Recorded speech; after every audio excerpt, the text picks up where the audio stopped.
trying to stop the preaching work and said you can't preach from the Bible. Do we obey that? Some of you may have lived here during the Oppression in the 1940s. I know I did. And the only thing we could carry from door to door was a Bible. You couldn't take Bible literature. But even taking a Bible, they stop you and ask you, what are you doing?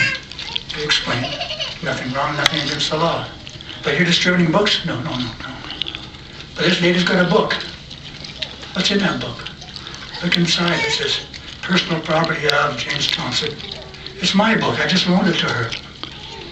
As your brothers will know that the new books you're getting now, all of them have this line. This is the personal property of. And perhaps it originated back there in the 1940s, but this was used as a means of protecting ourselves from attack by the police saying that we were distributing books. In actuality, we were, but we're saying we were loaning it. But perhaps we're getting prepared for this in the future with this being written in our book right now, because we had about 20 books with my name written in it. It's the personal property of, but I had them hidden away, of course. So did my parents. Okay, so governments can do good things. They build roads, give us electricity, provide the sewage. We can't complain about the roads maybe, but they do the best they can, I guess. Another scripture, let's read that one. And that is Psalm chapter 46, verses 1 to 3. Psalm 46, 1 to 3. God is for us a refuge and strength, a help that is readily to be found during distresses.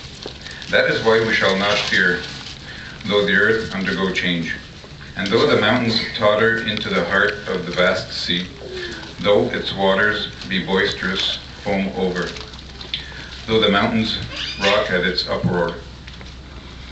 Isn't that a very appropriate scripture for today, brothers? The mountains being thrown into the sea, and the sea being erupted. That's what's happening in parts of the earth today, as we notice in the Far East right now. And this is happening and our brothers are suffering. But some would say, well, why does Jehovah let his own people die in these things? Well, remember the song we just sang? It says, coping or enduring to the end.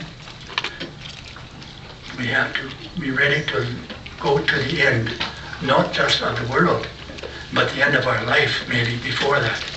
We have to be faithful to Jehovah and show our love for Jehovah until we die, if necessary. We don't want to die. Sister Nitschke, you're over 80, I think, and Sister Vivian, you're over 82, I think. A few others here might be getting in that area, like me. We don't want to die, but we're ready for it. If it happens, it happens. So we have to be ready to die faithfully. It's the main thing. The other scripture is Ecclesiastes chapter 3, verse 11, brother. Ecclesiastes 3:11. I haven't heard my dad even talking. Could it be 9:11? 9:11, excuse me, you're right. Yep, 9:11.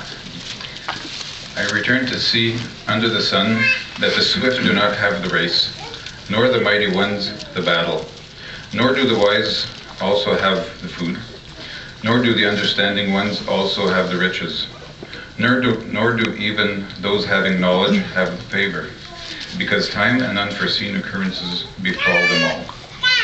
So no one expected a tsunami or an earthquake, but it happened. The circumstance that the brothers couldn't stop it, and they couldn't escape it, and Jehovah permits it. Why? Because he wants them to die? No. He puts them in his memory, in the book of remembrance, as it says in Malachi. He writes a book, it says that in their song, he talks about the book of remembrance. Jehovah has written for those that are faithful to the end of their lives. And so a lot of our brothers have died faithful to the end of their life. And they will be remembered for sure. So we can't expect Jehovah to do these miracles for us. He has done it for certain instances in the past. He's directed the life of Abraham, directed the life of Noah, and directed the life of Lot and Daniel, but just to their end, to their physical end. But he gave them direction what to do because it set an example of something that should be written down in his book. Let's read another one, Hebrews chapter 13, verse 5. Hebrews 13:5. Let your manner of life be free of the love of money, while you are content with the present things. For he has said, I will by no means leave you, nor by any means forsake you. So if you are being attacked by anxiety, just remember Jehovah will remember you. No matter how bad it gets, as long as you cope with it, don't give up. Endure. If you endure, and if you cope with it, then he will remember you. And maybe you'll die before then, but you will be remembered.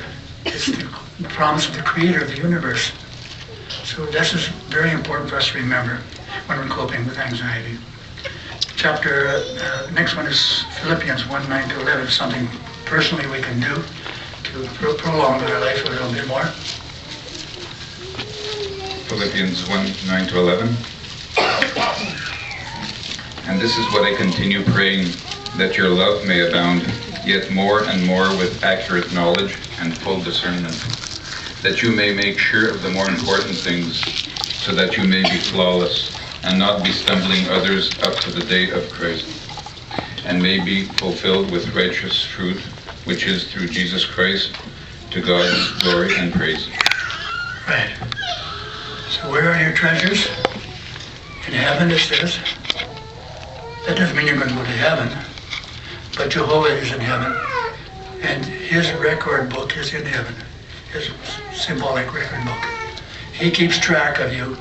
You can be sure of that. And so we have to remember that Jehovah has put us in his book, and to us, it's our treasure, and he's going to take care of our treasure. Would you like that kind of a banker? Better than any you can find in this world, more secure. And he's promised to secure it for us. So we make our provisions, daily provisions for ourselves, make plan out our economies. We can maybe survive a bit longer, but Jehovah has the final say if we don't last until the end of this whole system of things, till the end of this world. I was thinking of the illustration I once heard about some brothers were on a cruise ship, and then there was a report that the ship might go down, and they said it would be a little while. They weren't sure or not, so a lot of the passengers were disembarking, getting off. Some passengers on the lower deck. If you ever travel in a ship, you know there's a deck where you're down below. You can look out your porthole, and there's water here and water here. You think you're down below, but you're just on the level. But some of the people from the top deck would move out, say, well, let's move up there. It's first class. As long as we're alive, let's enjoy it. And if it goes down, then we'll grab it down and jump on the boat. And that's what a lot of people think. Let's enjoy life while we can. If we're going to die, well, let's enjoy what's left of it. If we're going to still might be saved. But we can't take advantage of these things that the world is offering, even though it's first class. We have to act now to save ourselves from destruction. Okay, now we mentioned money in the last scripture here. Let's move into two other scriptures that mention riches and money. 1 Timothy chapter 6, verse 17 to 19, which is a very familiar text. Most of us use it quite often. 1 Timothy 6, 17 to 19. Give orders to those who are rich in the present system of things, not to be high-minded, and to rest their hope not on uncertain riches, but on God, who furnishes us all things richly for our enjoyment. To work at good, to be rich in fine works, to be liberal, ready to share, safely treasuring up for themselves a fine foundation for the future, in order that they may get a firm hold on the real life. So again, that real life is what Jehovah is promising us. It's not in this system. It's not under the governments of this world. It's not under any governments of this world. They can't do it. President Obama's down in Brazil promising that the world's going to be a lot better because of democracy, and we'll get together and we'll make the world a much better place. Those dancing girls are Rio de Janeiro are not going to help him very much. This world is really tumbling, and the only way we can get security is by getting rid of the things that are holding us back. And it's emphasized very much in the scriptures that money is at the root of all of these, a lot of these things. It's not the root of all things. If you have money, you can use it properly, that's fine.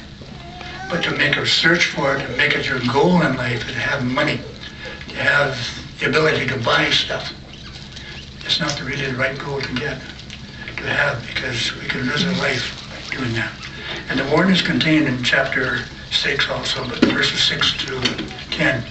Read those verses also, but there's a warning here for us who are in the faith.